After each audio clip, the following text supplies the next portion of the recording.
মানুষের তো পঞ্চম ইন্দ্রিয় থাকে, তার একটা ইন্দ্রিয় বন্ধ, বাকিগুলো তার খোলা আছে। ফ্যাসিস্টরা কখনো ভাবে নাই তাদের জন্য এই ধরনের একটা খারাপ দিন আসবে। লম্বা লম্বা সাদা চুল আর সাদা দাড়ি, পরনে সাদা পায়জামা, সাদা টি শার্ট।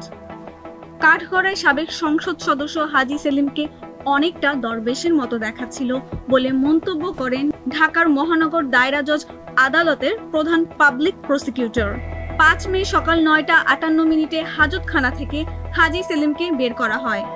তখন এই চিত্র দেখা যায়। মানুষের তো পঞ্চম ইন্দ্রিয় থাকে, তার একটা ইন্দ্রিয় বন্ধ, বাকিগুলো তার খোলা আছে এবং সে কোর্টে সেগুলি ব্যবহার করে।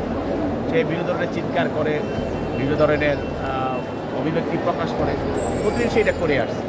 আজকে তাকে একটু দরবেশের মধ্যে মনে হলো।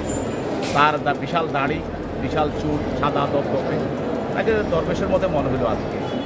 ফ্যাসিস্টরা কখনো ভাবে নাই তাদের জন্য এই ধরনের একটা খারাপ দিন আসবে। তারা মনে করছে যে সারা জীবনটা তারা এইভাবে কাটাবে, ফ্যাসিজম চালাবে, কিন্তু এখন তাদের জন্য তো একটা খারাপ সময় বলতে হবে। তাদের অতীতের যে কর্ম, তাদের কর্মে তারা বিশাল সম্মুখীন হচ্ছে, এর মধ্যে তাদের বিভিন্ন ধরনের প্রতিক্রিয়া দেখাই দিতে পারে। আদালতের নিচতলা থেকে তাকে যখন হাঁটিয়ে 2 তলায় নিয়ে যাওয়া হচ্ছিল, তখন বিরক্তি প্রকাশ করেছিলেন তিনি। কাঠগড়ায় নেওয়ার পর তার আইনজীবী প্রাণনাথকে দেখে হেসে ওঠেন। আইনজীবীর কাছে তিনি জানতে চান তাকে আরো কতদিন কারাগারে থাকতে হবে। শাহবাগ থানায় একটা পিটিশন মামলা, সিআর মামলা করা হয়েছে। ওই মামলাতে উনাকে 12 নম্বর আসামি হিসাবে দেখানো হয়েছিল। একটা মার্ডার মামলা, সেখানে 351 জন আছেন আসামি। ওই মামলা বলতেছেন যে অন্যান্য আসামিদের মতো সাবের হোসেন চৌধুরী সহ অনেকের নাম ছিল, সেসব বলতেছে উনি হুকুমের আসামি ছিলেন।